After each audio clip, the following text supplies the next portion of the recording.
kad ir ką bedarytum, kažkam vis tiek būsi blogas. Pasidalinsiu keliomis mintimis, kurias nesenai išgirdau ir kurios man labai rezonavo.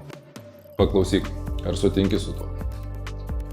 Jeigu gražiai rengiasi, žmonės mano, kad nori pasirodyti. Jei rengiasi prastai, žmonės galvoja, kad esi vargšas. Jei priaugi svorio, žmonės mano, kad per daug valgai. Jei esi per lieknas, žmonės galvoja, kad sergi. Jei esi turtingas, žmonės mano, kad esi pasikėlęs. Jei sunkiai gyveni, žmonės galvoja, kad esi nevykėlis. O moralas čia yra toks, kad ir ką bedarysi, kažkam vis tiek neįtiks ir liksi nesuprastas. Tik nustojęs kreipti dėmesį į tai, ką kalba kiti, susigrąžinsi vidinę laisvę ir ramybę. Jeigu sutinki su šiomis mintimis, parašyk taip. Jeigu manai, kad šitas video kažkam pravers, pasidalink. Siunčiu tau šviesos.